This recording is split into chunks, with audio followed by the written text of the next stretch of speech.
আদালত অবমাননার বিরুদ্ধে আজকে আমাদের মূলত এই প্রতিবাদ বিক্ষোভ সমাবেশ। যতদিনে আসলে আমাদের এই 4 দফা যৌক্তিক দাবি না মানা হবে ততদিন আমরা আন্দোলন চালিয়ে যাব। এবং দাবিটা হচ্ছে 4 দফা দাবি। সেটা হচ্ছে সারা বাংলাদেশে আমাদের যে নিয়োগ বিধি, নিয়োগ নাই। আমাদের 4টা দাবির মধ্যে প্রথম দাবি হচ্ছে উচ্চশিক্ষা, তারপরে শূন্য পদে 10ম গ্রেডে নিয়োগ, এবং হচ্ছে আমাদের যে হায়ার এডুকেশন আছে, এডুকেশনের সমস্যা। আসলে এখন আমাদের যে যৌক্তিক 4 দফা দাবি, এই 4 দফা দাবির বিরুদ্ধে ব্যাচেলর চিকিৎসক বা এমবিবিএস যে প্রপাগান্ডাটা চালাচ্ছে মূলত সেটি হচ্ছে আমাদের 4.5 বছরের কোর্স, অর্থাৎ 4 বছরের একাডেমিক এবং 6 মাসের ইন্টার্নশিপের যে কোর্সটা, এই কোর্সটাকে তারা 6 মাসের বলে চালিয়ে দিচ্ছে। এবং আপনারা দেখবেন গত পরশুদিন রংপুর মেডিকেলে ইন্টার্নি চিকিৎসক এবং কিছু মেডিকেল অফিসার সহ বাংলাদেশের বিভিন্ন প্রান্তের বিভিন্ন মেডিকেল কলেজের ইন্টার্নি শিক্ষকরা, ইন্টার্নি স্টুডেন্টরা এই প্রপাগান্ডাটি চালাচ্ছে যে আমাদের কোর্স নাকি 6 মাসের কোর্স। এবং তারা কিন্তু এটি একটি ব্যানারে ছাপিয়ে, শুধুমাত্র যে মৌখিকভাবে করতেছে তা না, ব্যানারে ছাপিয়ে করতেছে।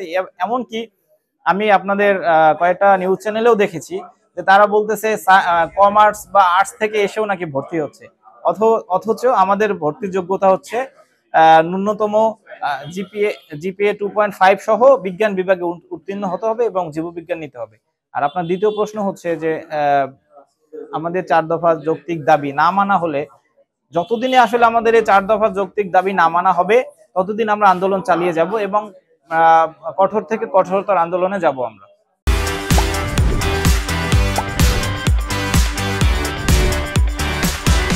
তো আমাদের ডিপ্লোমা ডাক্তার দিতে তাদের কোনো সমস্যা নাই। আমরা যেটা আদালতের রায় আছে সেই আদালতকে তারা অবমাননা করছে। আমরা তো আদালতের যেটা একটা প্রক্রিয়াধীন আছে সেটা আদালতকেই ছেড়ে দেব। আমরা কেন সমাজের মাঝে বিভ্রান্ত সৃষ্টি করছি? আমরা একদম প্রান্তিক পর্যায়ে জনগোষ্ঠীর সেবা দিচ্ছি, যেটা হচ্ছে যারা দৈনিক 100-200 টাকা 500 টাকা ইনকাম করে তাদেরকেই আমরা শুধু সেবা দিয়ে যাচ্ছি। যাদের আমরা ভিজিট 100 টাকা 50 টাকা ভিজিট নিয়ে আমরা ট্রিটমেন্ট করতেছি। তারপরে হচ্ছে আমাদের যে বড় ভাইরা আছে যারা এসএসসিএমও পদে, উপসহকারী কমিউনিটি মেডিকেল অফিসার পদে ইনওয়ান হেলথ কমপ্লেক্সে এবং উপজেলা স্বাস্থ্য কমপ্লেক্সে আছে, তারা বিনা পয়সায় ট্রিটমেন্ট দিচ্ছে একদম প্রান্তিক জনগোষ্ঠীর দ্বারগোড়ায় গিয়ে।